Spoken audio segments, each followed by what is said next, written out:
menyumbat di tempat yang lain. Dan ketika penyumbatan terjadi, hal tersebut dapat mengakibatkan matinya jaringan sel, dan pada beberapa kasus dapat mengakibatkan kematian. Hal tersebut dapat kita lihat dari pasien yang mengalami serangan stroke. Jadi penyumbatan pembuluh darah dapat mengakibatkan jantung, hipertensi, dan stroke. Kondisi kedua untuk masalah jantung adalah infark miokard akut atau serangan jantung. Infark miokard akut terjadi karena sebagian otot jantung mati yang disebabkan kekurangan oksigen akibat penyumbatan pembuluh darah, sehingga aliran darah ke jantung jadi berkurang. Akibat ada bagian otot jantung yang mati, maka jantung tidak akan dapat lagi memompa darah. Dan kondisi ini dapat mengakibatkan serangan jantung, shock, edema paru, atau gagal jantung kongestif. Dan pada sebagian kasus, pasien dapat mengalami serangan jantung akibat jaringan otot jantung yang mati. Kondisi berikutnya yaitu aneurisma atau kelainan pembuluh darah, yaitu suatu gangguan di mana ada kelemahan pada pembuluh darah. Biasanya pembuluh darah akan kehilangan elastisitasnya dan menjadi keras. Dan ketika daerah yang lemah pada arteri pecah, maka akan terjadi pendarahan dan jaringan sel di sekitarnya pun akan terjadi kerusakan. Dan apabila pembuluh darah yang pecah terjadi pada bagian otak, maka akan dapat mengakibatkan serangan stroke. Karena itu, stroke terjadi karena penyumbatan atau pecah pembuluh darah. Dan yang lebih mengerikan lagi, jika pembuluh darah yang pecah terjadi pada pembuluh darah arteri, maka dapat mengakibatkan kematian karena shock. Kondisi berikutnya yaitu aritmia atau jantung berdebar. Kelainan sistem fungsi elektrik pada jantung biasanya akan mengakibatkan aritmia. Kelainan fungsi pada sistem elektrik jantung dapat mengakibatkan beberapa irama jantung yang abnormal. Di antaranya adalah bradikardi atau detak jantung lambat yang tidak normal di bawah 60 denyut per menit, takikardi atau lebih dari 100 denyut per menit, atau irama jantung cepat dan tidak beraturan atau ventricle fibrilasi sementara jantung yang tidak berdenyut. Dan yang terakhir adalah tidak ada denyut jantung sama sekali atau asistole. Kondisi berikutnya yaitu gagal jantung kongestif. Gagal jantung kongestif adalah keadaan di mana terjadinya penumpukan cairan berlebih pada paru-paru, rongga dada, atau organ lainnya. Hal ini diakibatkan karena kurangnya jantung dalam memompa darah atau kegagalan paru-paru dalam melakukan fungsinya. Penyebab terjadinya gagal jantung kongestif adalah kelainan katup jantung, hipertensi atau tekanan darah tinggi, dan adanya penyakit paru-paru. Beberapa gejala terjadinya gagal jantung kongestif adalah takikardi atau denyut jantung yang berlebihan, nafas pendek, tekanan darah yang meningkat atau hipertensi, sianosis, keringat berlebih, kulit dingin, dan lembab. Aterosklerosis atau penyumbatan pembuluh darah merupakan penyebab utama dari terjadinya 5 kondisi jantung bermasalah seperti yang sudah saya jelaskan. Dan penyebab utama dari aterosklerosis atau penyumbatan pembuluh darah adalah lemak atau kolesterol yang tinggi.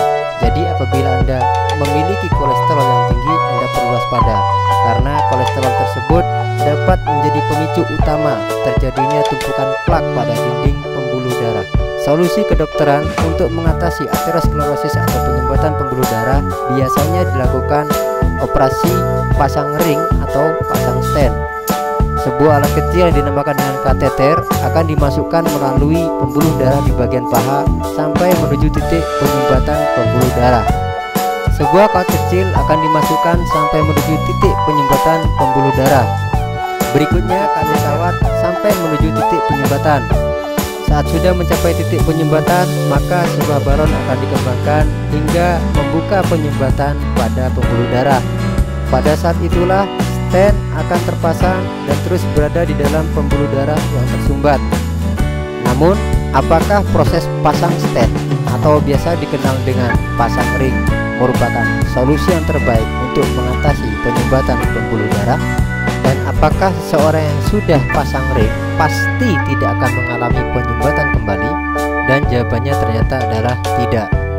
Dalam beberapa kasus, pasien yang sudah pernah pasang ring masih mengalami penyumbatan pembuluh darah kembali dan disarankan untuk harus pasang ring kembali. Tentunya hal tersebut dengan biaya yang sangat besar. Lalu mengapa hal tersebut dapat terjadi? Tumpukan plak pada dinding pembuluh darah tidak hilang dan sangat mungkin untuk semakin tebal dan menjadi penyebab penyumbatan terjadi kembali. Dan yang nomor 2 adalah kolesterol jahat atau LDL tidak berkurang dan menjadi penyebab penumpukan plak pada dinding pembuluh darah terjadi kembali. Lalu apa solusi terbaik untuk penyumbatan pembuluh darah?